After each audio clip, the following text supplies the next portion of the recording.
Comienza A la Izquierda Late el Corazón, un programa periodístico parlamentario y de actualidad. Acompáñanos por Radio Fénix 1330M y radiofénix.ui o más tarde en nuestras redes sociales. A la Izquierda Late el Corazón. El accionar parlamentario cerca de la gente.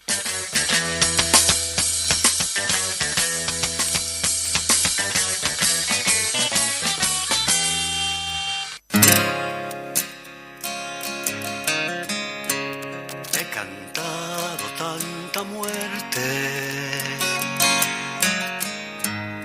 y muertos de mi costado, y a manera de inventario 300 cruces de palo. Expuse los desamores, el olvido y otras dudas, y con la... Muy pero muy buenos días, nos encontramos en un programa más de A la Izquierda Late el Corazón. Aquí estamos con la compañera Paola Beltrán. ¿Cómo estás, Paola? Buenos días. Tiranos y dictadores, doctores de la picana, maestros de las dolores no tendrán nunca un mañana, canta Eduardo Darnojoans en su tema Sonatina del disco El Ángel Azul. Bienvenidos a todos y todas a una nueva edición de A la Izquierda Late el Corazón. Salió el sol. Y así recibimos a toda la audiencia con esa canción hermosísima. Hermosa. De que la descubro buscando, ¿no? Lo que tiene lindo hacer estos programas, el periodismo, la comunicación y demás, es que para llenar de contenidos, voy a tratar de no decir mucho que me cuesta. Sí, sí. Pero digo, cuando uno busca contenido, y en este caso nosotras siempre buscamos una canción que acompañe de alguna manera la temática, eso también hace que uno se encuentre con cosas nuevas, que descubras, estás en una permanente... aprendizaje. Exacto. Y bueno, y esto me pasó con esta canción hermosa de Darnojoans, que la verdad que les invito a todas y todas quienes no lo conozcan, a Darno, y en particular esta canción, que la escuchen, que la verdad que es hermosa. Sí, es verdad. Y también viene al caso por todas estas movidas que se han dado en el marco de los 49 años de la huelga general, la gloriosa huelga general que vamos a tener, exacto, y que vamos a tener en la segunda parte de este programa una entrevista que tiene que ver justamente con este tema, donde vamos a profundizar en el hecho en sí que ocurrió hace 49 años, pero también dándole una proyección y una perspectiva desde el hoy. Exactamente, ¿no? Vamos a estar, si querés ya lo decimos, Dale, lo decimos sí. Cuando la presentemos. No, lo decimos. Vamos a estar con Graciela Montes de Oca, ella es responsable de Derechos Humanos del Partido Comunista del Uruguay. Así que bueno, en el segundo bloque no se vayan porque vamos a estar con ella, una entrevista muy interesante en el marco de los derechos humanos, todo. Sí. Y bueno, y en ese sentido... Es verdad que dijiste que salió el sol, está lindo. Hacía 2 días que no había sol. Y eso, quieras o no, Eso afecta a la gente, sí. Nos afecta. Nos afecta a todos. Y bueno, y entonces el cielo está azul, se puede lavar la ropa y se seca, cosas de la vida cotidiana que damos por sentadas y no, el sol es necesario, como muchas cosas de la vida cotidiana que damos por sentadas, que cuando no están decimos pucha, generalmente pasa cuando uno se enferma, por ejemplo, ¿no? La naturaleza se expresa para nosotros. Exactamente. Qué lindo empezaste con esa poesía, está bueno. Ahora estoy para esa, agarré como ese latiguillo. Como con esa onda del programa, está lindo, la gente le debe gustar. Bueno, que nos mande el mensaje. Claro, cuéntenos si les gusta esta impronta y esta cuestión que tiene que ver con la cultura, ¿no? Majito, que hace el programa Cultura en Casa y mañana está muy metida en las cuestiones culturales, seguramente lo valoras, Majito. Bueno, muy bien, vamos al muerto, como decía uno, qué horrible ese dicho, pero bueno, hay que ir a los vivos entonces. Claro, entonces le vamos a pedir a Fede que nos mande la cortinita de Vamos a la Plaza. Fede. Vamos a la plaza, Fede. Vamos a la plaza. La lucha al movimiento. Vamos a la plaza. Bueno, este miércoles el Zunca lleva adelante un paro y movilización. Arrancó a las 9 de la mañana el paro, va hasta las 13 horas. Y bueno, en este sentido, tenemos unas declaraciones del presidente del Zunca, el compañero Diverio, ¿no? Exactamente. Que nos cuenta un poco de qué va la movilización, de qué se trata y cómo está transcurriendo. Vamos al audio, Fede. Sí, justamente en estos últimos programas estamos mandando audios que están presencial allí ellos. Así, Fede, pasanos el audio entonces de Diverio de Zunca. He cantado tanta muerte y muertos de mi costado. Buenos días, compañeras y compañeros. Bueno, el Sindicato de la Construcción se va a estar movilizando en el día de hoy en un paro parcial de 9 a 13 a nivel nacional. En cada departamento del país va a haber movilizaciones, concentraciones, y acá en el área metropolitana vamos a estar concentrando en la Intendencia de Montevideo, marchando por 18, bajaremos por Rondó y bueno, terminaremos con un acto central que va a ser frente al Ministerio de Economía. La movilización tiene que ver con muchas cosas, ¿no? Pero fundamentalmente es el reclamo por el empleo. Y hoy la industria de la construcción, que ha tenido un crecimiento importante en la ocupación, eso es cierto. Hoy estamos 7.000 a 8.000 trabajadores más que el año pasado, pero esto se debe a un proceso de obras que vienen de periodos anteriores, como UPM, Ferrocarril Central, el Puerto de Montevideo, el viaducto en la Rambla Portuaria y otras obras más que dependen de UPM. Está claro que sabemos que esas obras tienen fecha de culminación a principios de 2023. Y bueno, y la pérdida de 10, 12 o 14.000 puestos de trabajo se van a generar a partir de la terminación de esas obras. Y no hay hoy proyectadas obras que puedan sostener esa caída. Por eso el reclamo que estamos haciendo nosotros, que en esta rendición de cuentas se tendría que contemplar una inversión pública que permitiera, entre otras cosas, la generación de empleo. Los recortes en la inversión pública fueron muy duros en estos últimos tiempos. En los primeros 26 meses de gobierno, el recorte, por ejemplo, en vivienda fue de 130 millones de dólares. Eso significa que justamente las viviendas de interés social, como Mevir, por ejemplo, para el área rural, lo que tiene que ver con las viviendas de realojo, las viviendas del plan junto, las viviendas de las cooperativas de vivienda, fueron las más afectadas. Eso hace que miles de familias carenciadas no puedan acceder a un techo y también genera la pérdida de miles de puestos de trabajo en la industria de la construcción. Hay un recorte muy duro, lo que tiene que ver en la inversión en las empresas públicas. El recorte en la inversión en las empresas públicas en los primeros 26 meses ronda los 200 millones de dólares. Eso hace que las empresas públicas no puedan sostener los servicios como deben sostenerlo y también son pérdidas de miles de puestos de trabajo a partir que se frenaron las inversiones para seguir mejorando la infraestructura, la logística de las empresas públicas. Y está claro que también hay un recorte muy importante que tiene que ver con el Ministerio de Transporte y Obras Públicas. En los últimos 26 meses hay un recorte en ese ministerio de 110 millones de dólares en obras. Por eso hay una caída muy importante en lo que tiene que ver en la inversión pública. Y en la construcción en particular, casi un 35, un 38% y en algunos casos hasta un 40% de los trabajadores y trabajadoras de la construcción dependen de ese tipo de inversiones públicas. Al recortarse la inversión pública es muy difícil sostener el nivel de empleo. Por eso estamos reclamando la inversión pública. Lo segundo, que también nos estamos movilizando ante el escenario que se está viviendo hoy con las plantas cementeras de ANCAP. Está anunciado por el gobierno el intento de privatizarlas, de cerrarlas, y está claro que eso genera dificultades para ANCAP para poder competir con el cemento Portland, pero también hay 300 compañeras y compañeros que son de la construcción, son del Zunca porque son tercerizados, que en esa condición perderían su puesto de trabajo. Nos estamos movilizando para que tal se sostengan los puestos de trabajo de esas compañeras y compañeros. Y por supuesto, esta movilización también tiene que ver con una convocatoria hacia el día 7, donde va a haber un paro general del PICNT con movilización, con los reclamos que tenemos de la central, ¿no? En contra de la reglamentación del movimiento sindical, para la mejor distribución de la riqueza, fortalecer a los que están caídos, y bueno, todas esas cosas van a estar ubicadas el día 7 y el Zunca también.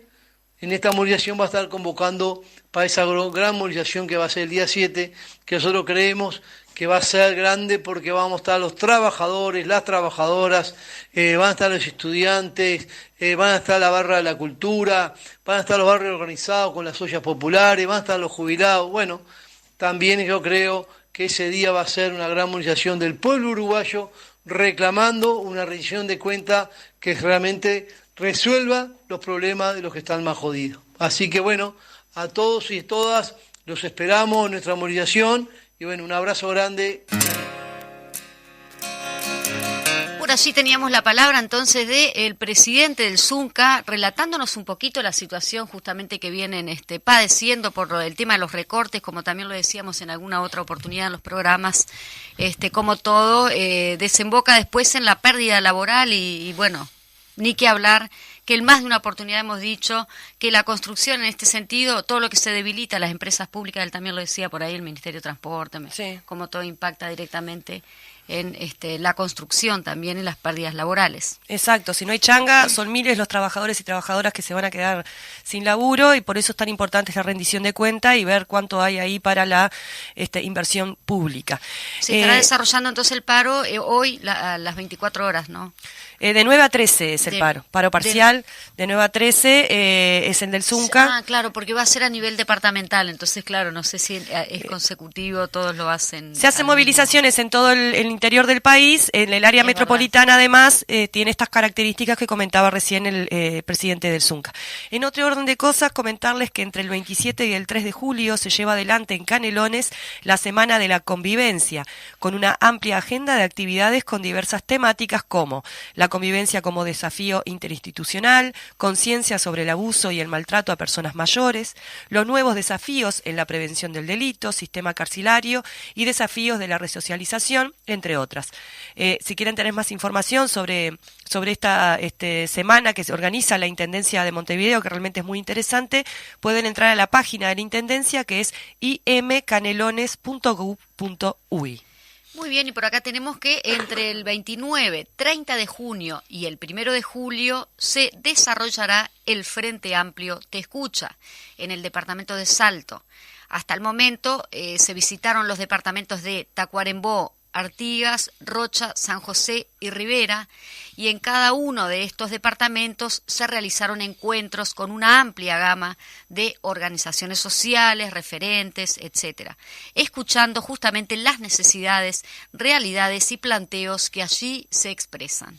Sí, bueno, esto viene en el marco, ¿no? De como bien dice la noticia, de la recorrida que se está haciendo por todo el país, que también acompaña las recorridas que está haciendo la Comisión de Programa del Frente Amplio, que tiene que ver con una construcción participativa y democrática del programa del Frente para poder lograr el nuevo gobierno. Y bueno, y el Frente Amplio Te Escucha tiene que ver con esta cuestión de la cercanía, la autocrítica que hicimos incluso en el Congreso, de cómo nos habíamos alejado en cierta manera en los 15 años de gobierno de nuestra base social, y también de buscar ampliarla, ¿no? De acercarnos a aquellos sectores que por ahí están más alejados en su momento, bueno, volver a recomponer vínculos y redes. Sí, aprovechando justamente ese fortalecimiento en las organizaciones sociales y todo que se dio en el marco de las levantadas de firmas. Exacto. Es un proceso de acumulación.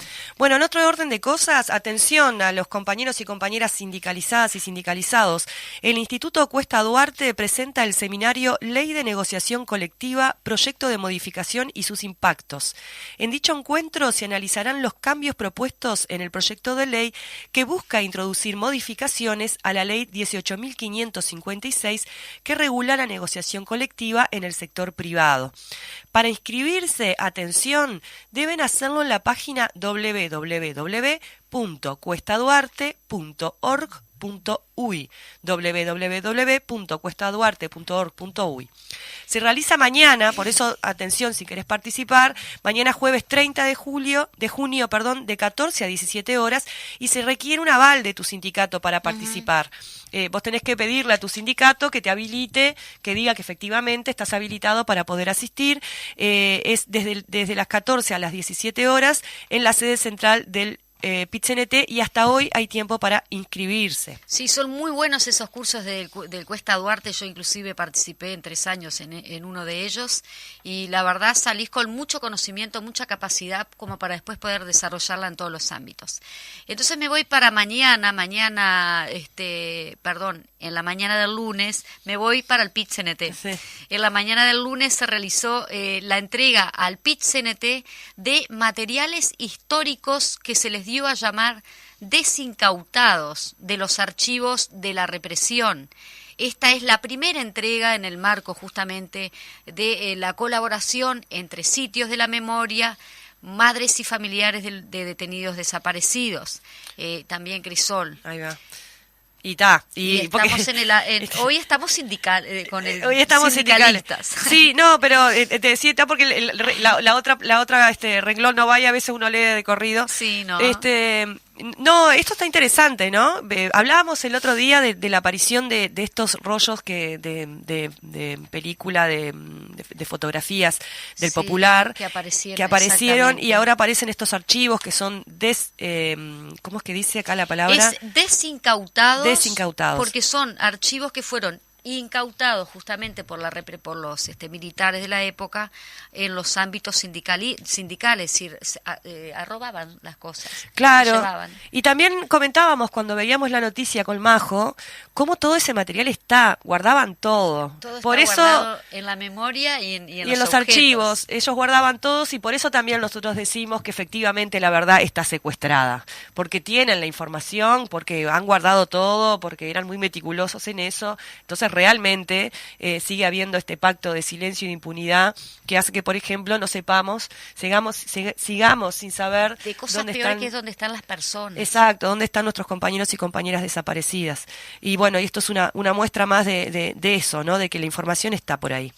Después, esto, como decía Diverio, recordarles, cerrando ya esta sección de Vamos a la Plaza, el paro general parcial y la movilización del PIT-CNT a realizarse este jueves 7 de julio, que busca sintetizar todas las luchas y movilizaciones que desplegaron los distintos sindicatos durante todo el mes de junio, que realmente han sido muy importantes, muy potentes, muy participativas, muy convocantes. Y como decía Diverio, hay una expectativa muy grande para esta movilización del 7 de julio. Y sí, porque imagínate, ya han sido convocatorias, pero muy masivas. Todo ese pueblo organizado va a estar todo concentrado en el paro del 7 de julio. Ahí estaremos todos apoyando y creo que esto va a ser también histórico. Exactamente. Pasamos a las noticias parlamentarias. Tenemos como ya les comentábamos en otras ediciones, la bancada 1001 viene teniendo reuniones con distintas organizaciones sociales para tomar contacto un poco con las necesidades, las distintas reclamos, la situación concreta en los distintos barrios, no solo de Montevideo, sino también en todo el país. Entonces, lo que tenemos ahora que vamos a compartir con ustedes son declaraciones del senador por la 1001 del Frente Amplio, el compañero Óscar Andrade, que expresa allí en estas palabras que ustedes van a escuchar qué es lo que se ha venido recogiendo y cuál es la perspectiva y la posición y el reclamo que va a hacer nuestra bancada y el Frente Amplio de cara a la rendición de cuentas. No tiene sentido que en un contexto donde la economía uruguaya está alcanzando récord de crecimiento, récord de exportaciones, simultáneamente que hay indicadores que demuestran que a sectores de la economía le está yendo muy bien, los derivados financieros en el exterior, la tributación que se paga por impuesto al patrimonio, en el caso del IRPF categoría 1 de la renta empresarial. Bueno, que ese escenario coincida con deterioros de temas tan sensibles como salarios, jubilaciones, deterioro de la cantidad de uruguayos y uruguayas, sobre todo niños, en la inseguridad alimentaria, tanto moderada como severa, deterioro del presupuesto educativo, deterioro de la inversión en vivienda. Bueno, esta rendición de cuentas que ingresa a estas horas y que es la última que tiene posibilidad de componentes incrementales, tiene que revertir esta situación, porque no parecen ser los mejores años de nuestras vidas, un quinquenio donde la economía, en referencia al punto de partida, crezca 20 puntos y siquiera garantice la situación de los salarios de los que vive la mayoría del pueblo oriental. Esta última convocatoria a los jornales solidarios para tener durante un poco tiempo trabajo en condiciones de mucha precariedad, que tuvo un aluvión de convocatoria, demuestra que hay una situación social que es muy dramática. Y bueno, es hora que cambien las orientaciones económicas para atender esas preocupaciones. En ese sentido hay una coincidencia muy importante entre lo que reclaman no solamente el movimiento sindical, la coordinadora de asentamientos, la coordinadora de olla, la Universidad de la República, y que el Frente Amplio también tiene como preocupación de que se deje de ajustar en medidas que tienden a pagarla las grandes mayorías. La rebaja de salarios, el recorte de derechos de los trabajadores no ha generado más empleo en Uruguay. En todo caso, ha generado menos cantidad de gente saliendo a buscar trabajo, que es lo que ubica, en qué porcentaje se ubica el componente de desempleo. Pero lo que nos parece que es urgente procesar es medidas que logren simultáneamente recuperar la capacidad del mercado interno. Eso tiene que ver con salarios y jubilaciones. Hasta ahora han sido las principales explicaciones del ajuste fiscal, y bueno, sobre eso lo opinaremos con más claridad cuando tengamos la cuestión arriba de la mesa. Lo que demuestra este último año, que es un año récord de exportaciones, es que el crecimiento por sí solo no alcanza. De esto Uruguay conoce, porque de hecho no fue malo el crecimiento del Uruguay del año 90 al 99, creció un 30 y pico % la economía, fue un crecimiento importante. Es más, si uno lo mira en relación al promedio histórico de crecimiento del Uruguay, no es un mal crecimiento. El tema es que no creció ni a ese nivel, ni a la mitad, ni a un tercio, ni a una quinta parte de los salarios en esa década. Entonces el problema es no solo si crece la economía, sino para quién crece la economía. Hasta ahora creemos que se han aplicado políticas que solamente beneficiaron a una parte muy pequeña de la población. Entonces no resiste que el Uruguay siga sosteniendo esta paradoja cruel, ¿no? Boom de la economía con desastre social. Yo creo que hay medidas que claramente, cuando se deciden, antemano se sabe quién gana y quién pierde.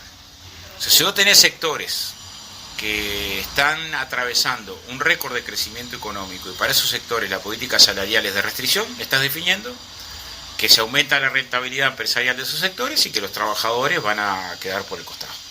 Bueno, esa es una decisión objetiva, no es de intención, es objetiva. Hay sectores económicos en Uruguay que están pasando por un boom de exportación, el caso de la carne, el caso del arroz, el caso de la leche, el caso de la soja ahora.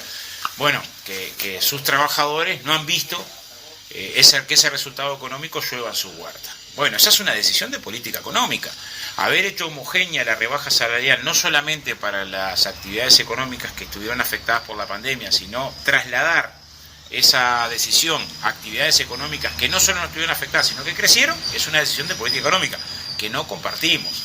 Que parte del recorte, del ajuste del presupuesto haya sido en áreas tan sensibles como educación, vivienda, bueno, es una decisión que tiene ganadores y tiene perdedores. En este caso, nos parece que son decisiones en materia de política económica que tienen que modificarse. Haber recortado la inversión en las empresas públicas ayuda al déficit fiscal, pero deteriora la posibilidad de infraestructura país y deteriora la posibilidad de que ese desarrollo de infraestructura país sea un factor competitivo y social. Bueno, ahí tenemos diferencias. Repito, no nos parece que nos puedan alegrar las cifras de crecimiento de la economía, de crecimiento de las exportaciones, cuando crece la cantidad de uruguayos en la inseguridad alimentaria. Me parece que nos tendría que interpelar. Solo pusimos a discusión de la bancada un proyecto para garantizar la alimentación de niños, niñas y adolescentes. ¿Por qué?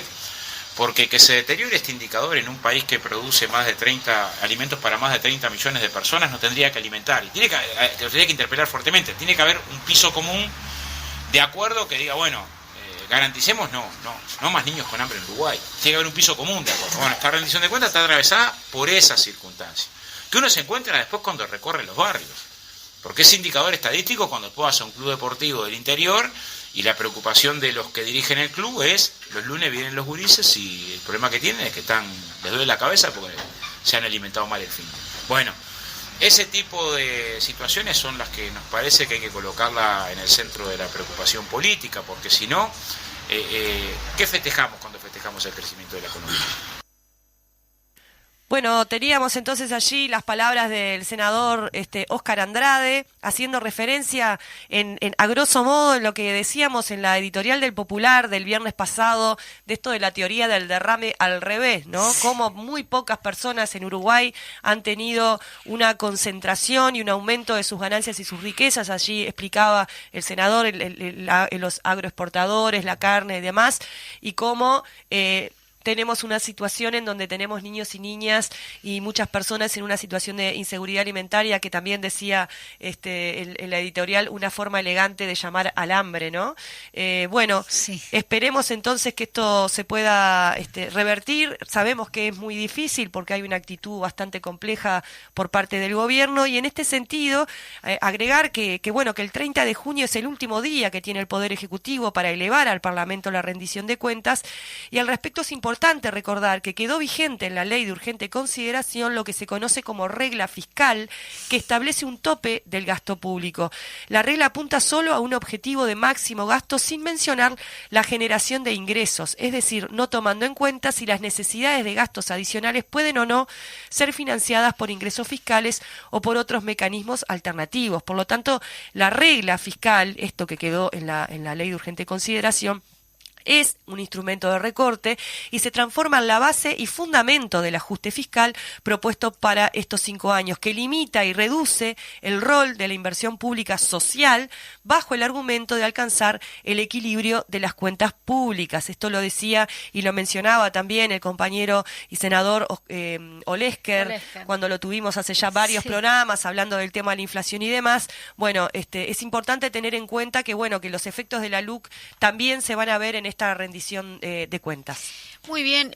Por otro lado, bueno, sabemos que en el marco de los 49 años del golpe de Estado se desarrollaron muchas actividades a lo largo y ancho del país ese mismo día, y yendo más a lo parlamentario, con la presencia justamente de la presidenta de la Asamblea General, escribana Beatriz Argimón, se realizó una actividad justamente allí en el Palacio Legislativo.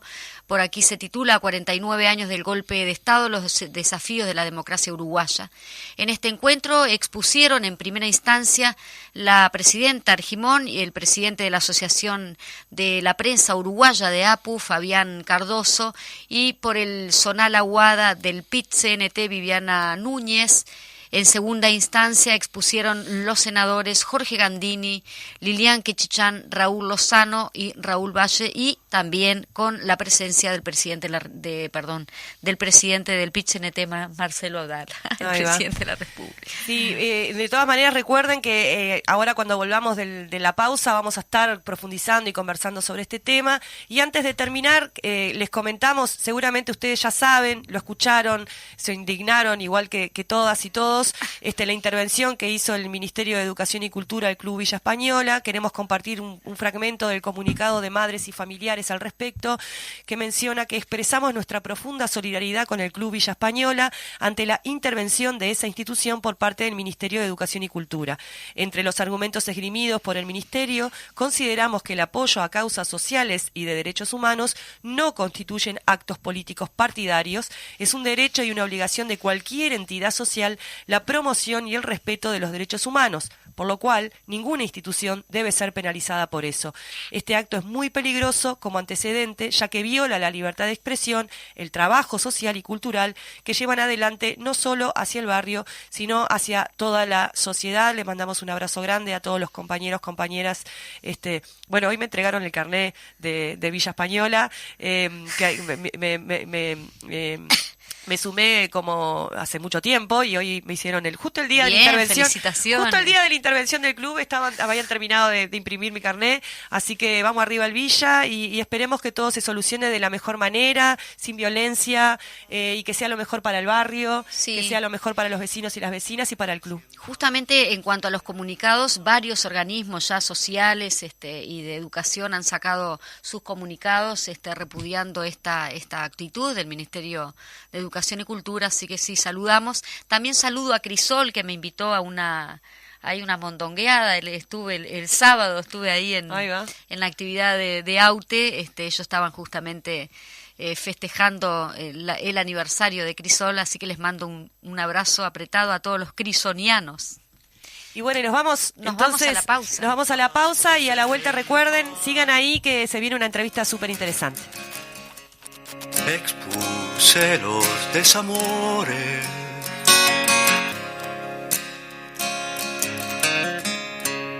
he cantado tanta muerte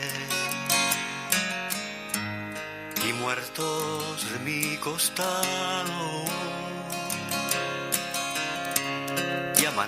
Muy bien, con esta canción de Darnoyan estamos recibiendo justamente a nuestra invitada del día de hoy, que ella es responsable justamente de los derechos humanos del partido. Estamos con Graciela Montes de Oca. Graciela, ¿estás por ahí? Sí, buenos días. Muy buenos días. Bienvenida al programa La Izquierda Late el Corazón. Gracias. También de Madres y Familiares. Sí, también soy integrante de la Asociación de Madres y Familiares. Graciela, acá te habla Paola Beltrán, te doy la bienvenida también. La idea también hoy era, a partir, ¿no?, y con la excusa de un nuevo aniversario de la huelga general, de la heroica huelga general, en respuesta al golpe de Estado cívico-militar de 1973, poder conversar un poco sobre, bueno, caracterizar un poco esa terrible situación y a su vez ese acto profundamente democrático, decían los compañeros del PIT-CNT. ¿Qué reflexión podés tener sabemos que tuviste en la actividad que se hizo en el PIT-CNT, en el acto que se hizo allí en la sede? ¿Qué reflexión inicial podemos hacer con respecto a ese hecho, también mirado desde el hoy?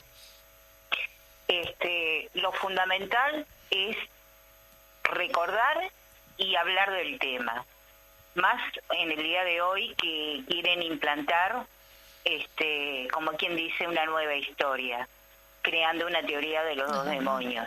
Nosotros tenemos que tener bien claro de que la huelga general y el golpe de Estado no fue de un día para el otro, sino fue todo un proceso que viene desde los 68 o tal vez un poquito antes, donde estaban todas las reclamaciones de los trabajadores, estudiantes, de todas las organizaciones civiles, debido a la situación económica que existían. Y que con el golpe de Estado lo que pretendieron fue callarla, no como se quiere imponer hoy la famosa teoría de los dos demonios, que fue a causa de la guerrilla. Eso es lo primero, creo que tenemos que empezar a hablar y aclararlo, porque esa huelga general fue un ataque hacia el pueblo, que lo que exigía era que se cumplieran y se respetaran sus propios derechos. Y creo que eso estuvo muy bien planteado por la secretaria general del PIT-CNT, e incluso el reconto histórico que hizo el rector. Muy bien. Sí. Comentabas entonces el contexto que se venía, ¿no?, de profunda situación económica muy compleja para la población en aquel momento, cómo las organizaciones sociales, igual que hoy, ¿no?, se juntan, se unifican para poder reclamar y hacer ver esta realidad y exigirle, digamos, a los responsables, en ese caso, en aquel momento el gobierno, que atienda estas necesidades. Y la fuerza también de ese reclamo, que la única manera que hubo como de acallarlo, o por lo menos se evaluó por parte de los fascistas, ¿no?, que dieron el golpe de Estado, fue a través de la violencia, ¿no? Cuando avanzan las fuerzas democráticas del pueblo, la violencia parece ser la respuesta de la derecha más reaccionaria, ¿no? Sí, así es. Y por eso yo creo que todas las organizaciones de derechos humanos deben trabajar mucho sobre lo que es la memoria, profundizar incluso los hechos ocurridos, contar la verdadera historia para evitar justamente y trabajar en nunca más. Porque ellos siguen ahí, defienden los derechos económicos de una determinada clase, que no es la misma que la del pueblo. Uh-huh. Sí, no sé qué opinión te amerita justamente lo que se ha estado diciendo, ¿no?, en cuanto a los que no tengan cárcel, digamos, que tengan cárcel domiciliaria los que en su momento fueron los dictadores y los torturadores en la época de la dictadura. Justamente estamos hablando contigo que sos hija de Otermín Montes de Oca, también informarle a la audiencia que nos está escuchando, ¿no? Y en cuanto a eso, no solo de esa determinación de que ellos no vayan presos porque son viejos, sino también que nos puedas relatar un poquito también cómo impacta para ti, ¿no?, los objetos encontrados, las fotos, o mejor dicho, los negativos encontrados que en este momento están en manos de allí del Partido el Popular, para ver luego que queden en fotografía de la Intendencia, y cómo se está descubriendo a través de los objetos y de cosas, ¿no?, la verdad. Pero en este caso lo que decíamos justamente con Paola es que lo que no se encuentran son los desaparecidos, ¿no? Sí, te voy por parte. Primero que nada, el proyecto de ley que presentó Cabildo Abierto con el tema prisión domiciliaria, nosotros en su momento oportunamente nos unimos a la Central de Trabajadores y luego al resto de diferentes organizaciones y nos manifestamos en contra del mismo. Primero que nada porque es un proyecto que venía dirigido a aquellos que han cometido crímenes de lesa humanidad. Uh-huh. ¿Sí? Han cometido los peores crímenes en nuestra historia. Han torturado, violado, asesinado, han hecho desaparecer personas. Ese beneficio de la prisión domiciliaria, aquellos que ya ellos saluden porque son viejos, pero aquellos que tienen problemas de salud, la tienen. Están en sus domicilios y no están en Domingo Arena. Domingo Arena, vamos a aclarar, no es como el CONCAR, claro. ¿Sí? Ahí tienen todas las comodidades y no está superpoblada. Este proyecto de ley fue dirigido hacia ellos para dejarlos en libertad. Como quien dice, porque después no hay quien controle de que la cumplan directamente en su domicilio.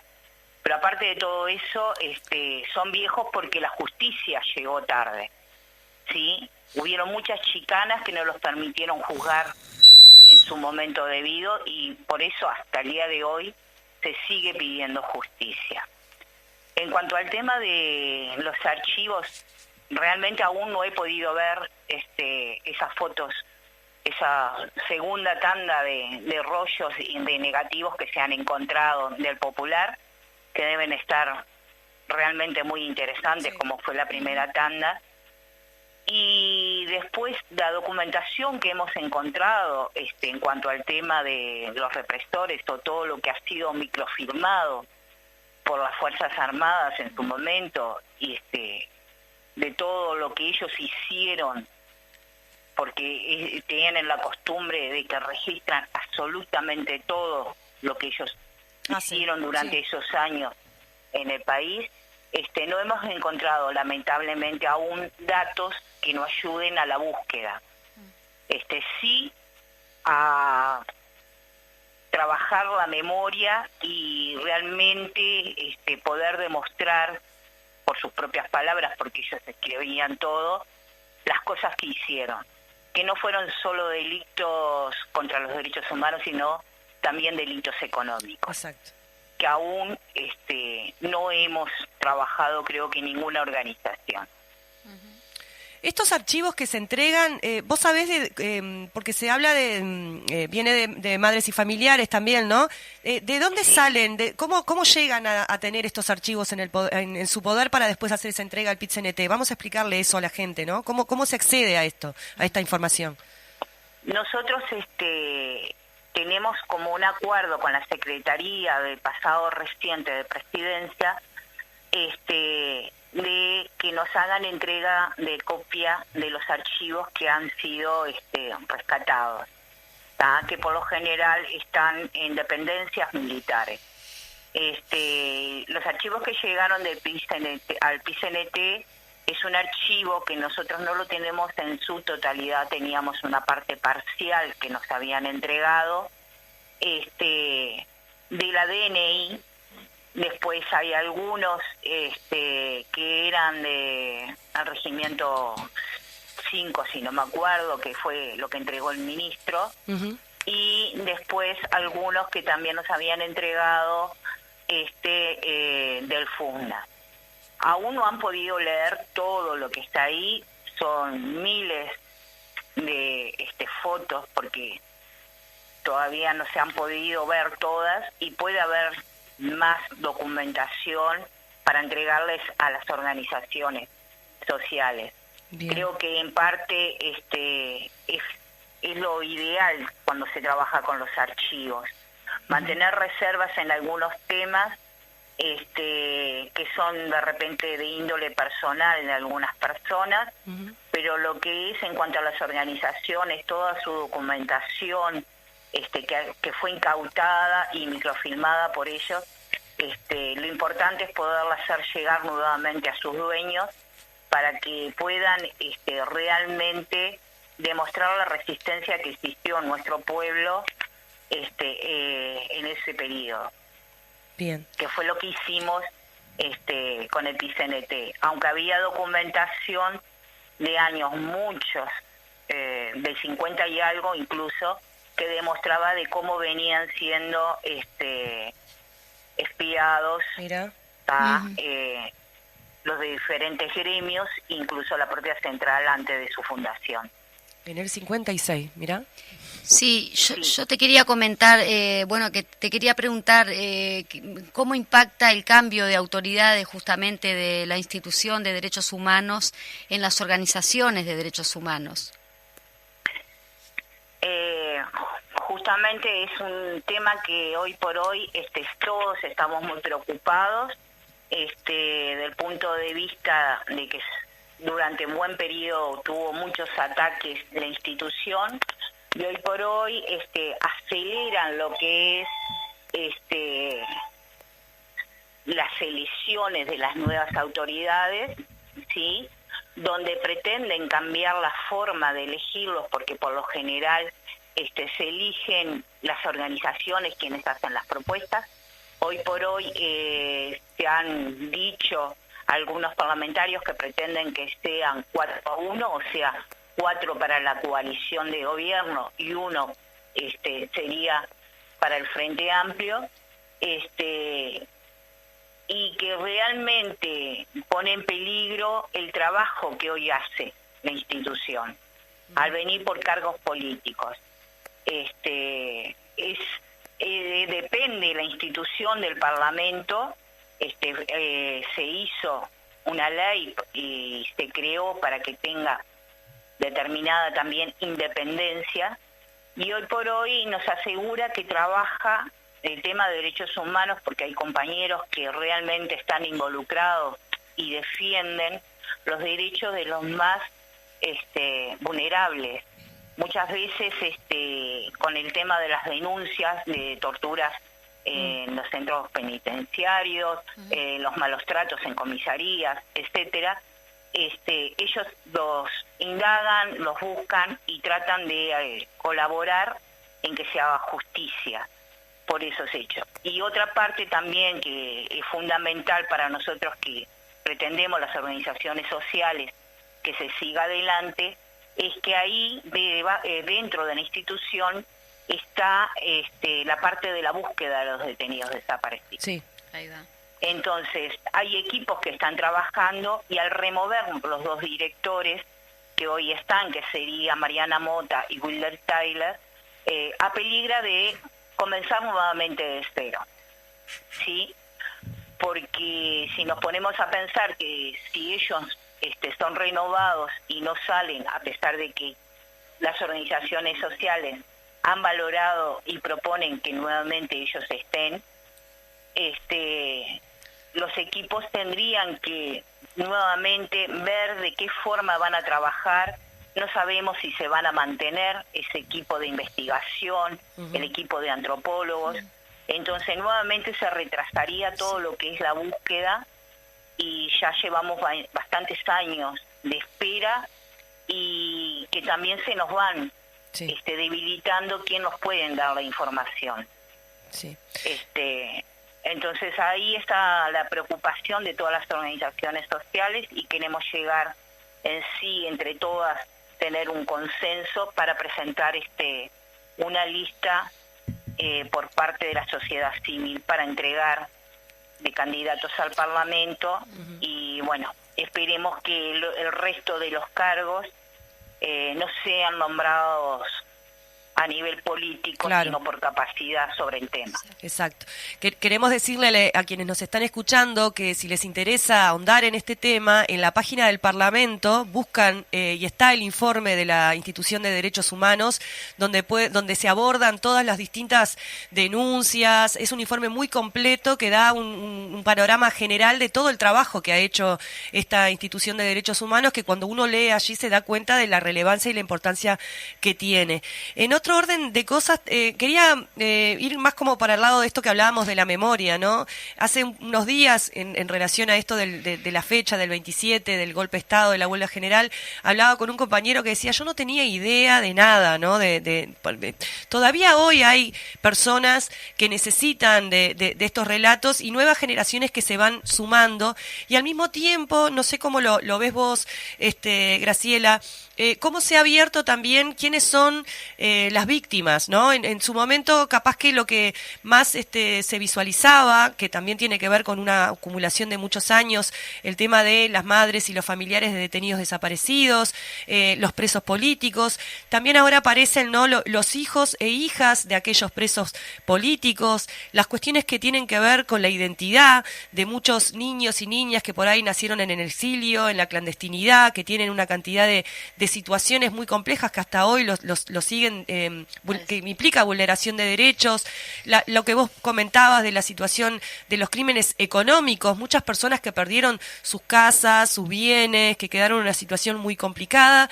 También aquellos que estaban estudiando y después no pudieron seguir estudiando al salir de muchos presos y presas políticas que salieron, eran muy jóvenes cuando ingresan, cuando se los llevan, digamos, y quedaron con sus carreras truncadas sin poder seguir estudiando. O sea, hay una amplitud y una vastedad que también nos permite ver con un poco más de profundidad todas las aristas que estuvo la represión de la dictadura, ¿no?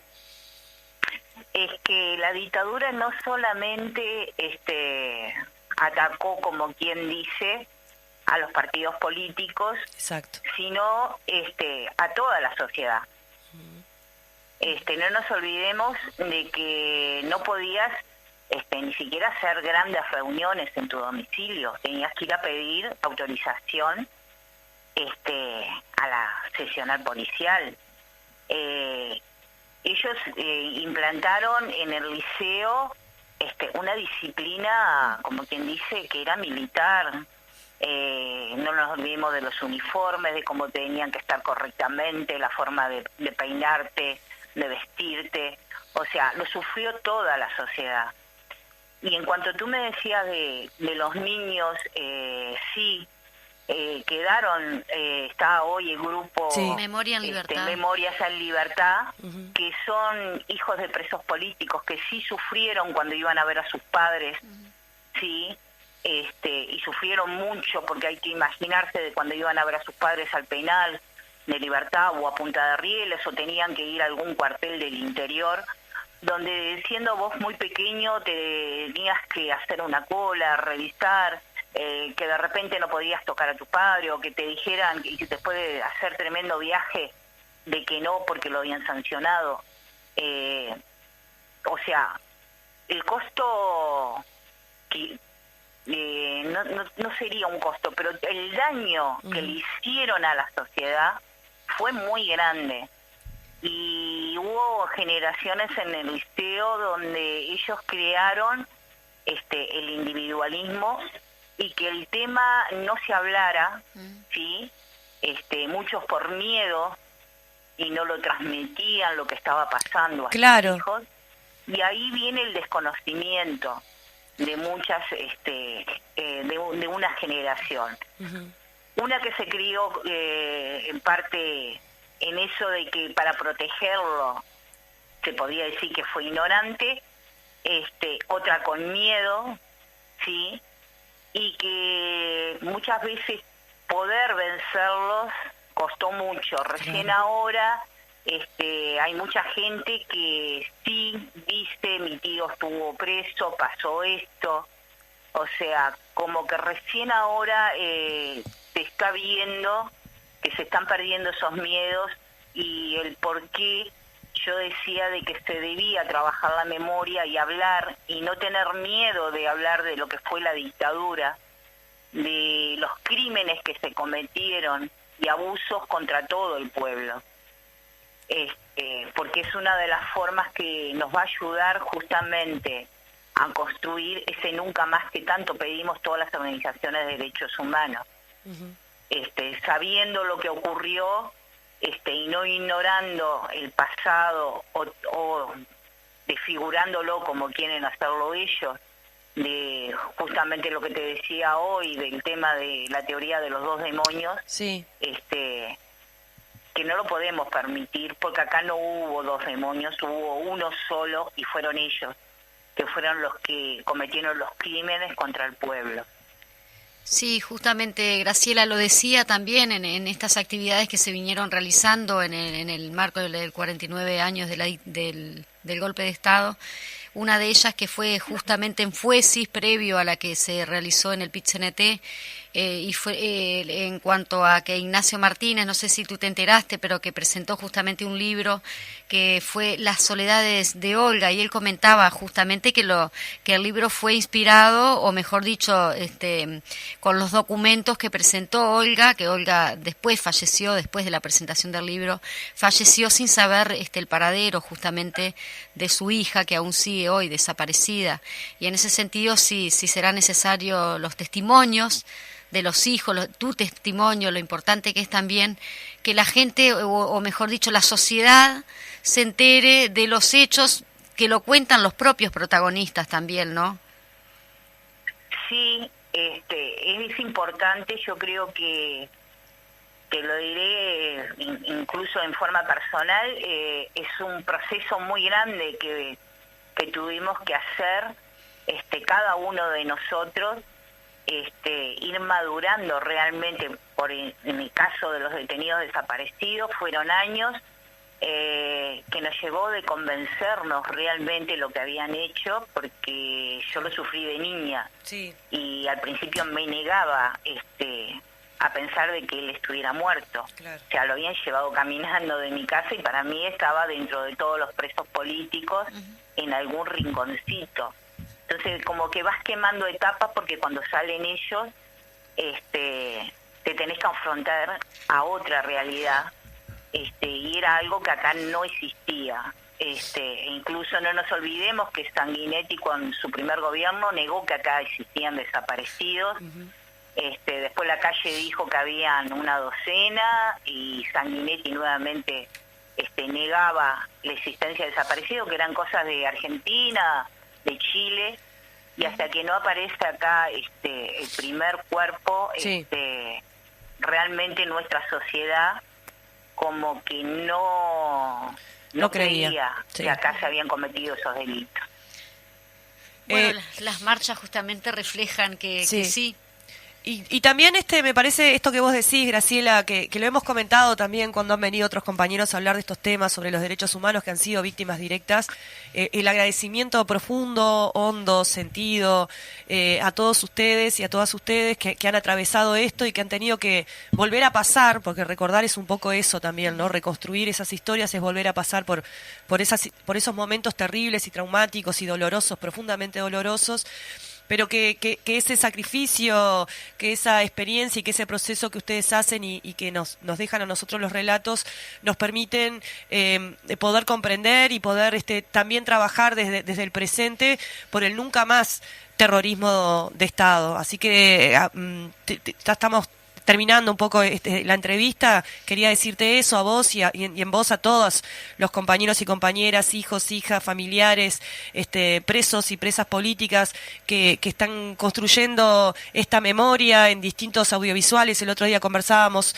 sobre el trabajo que estaban haciendo la Intendencia de Canelones, donde ahora incluso hay una Secretaría de Derechos Humanos, un documental muy interesante sobre el centro clandestino de detención Los Vagones, y así mucha historia contada y relatada que nos permite volver a pasar por ahí a nosotros, volver a reconstruir y tener claro qué fue lo que pasó para que no nos vuelvan a engañar como que pretende hacer, por ejemplo, la editorial del País, comparando cosas incomparables y hablando de cómo el paso del tiempo justifica olvidar, cuando en realidad el paso del tiempo lo que ha permitido es que ustedes puedan hacer este proceso de sanación, si se quiere de algún modo, o de comprensión, o como ustedes le quieran llamar, para poder eventualmente, como lo están haciendo, contarnos la historia para poder levantar la bandera de esto, ¿no? De memoria y nunca más terrorismo de Estado. Muchas gracias, Graciela. No, gracias a ustedes. Muchas gracias por haber participado de A la Izquierda Late el Corazón. Nos estamos despidiendo, Paola, Sí. para ya va a entrar el programa siguiente y nos encontramos aquí en la radio y ustedes oyéndonos el miércoles que viene a La Izquierda Late el Corazón a las 12.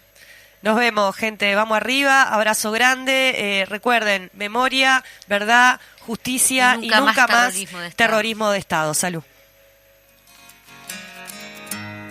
Y muertos de mi costado, y a manera de inventario, 300 cruces de palo, expuse los desamores, el olvido y otras dudas, y con lámparas heladas he desmembrado la luna, pero también fui testigo del horror de mis hermanos, de mi juventud herida, en tiempo de los tiranos, tiranos y dictadores, doctores de la picana, maestros de las dolores, no tendrán nunca un mañana.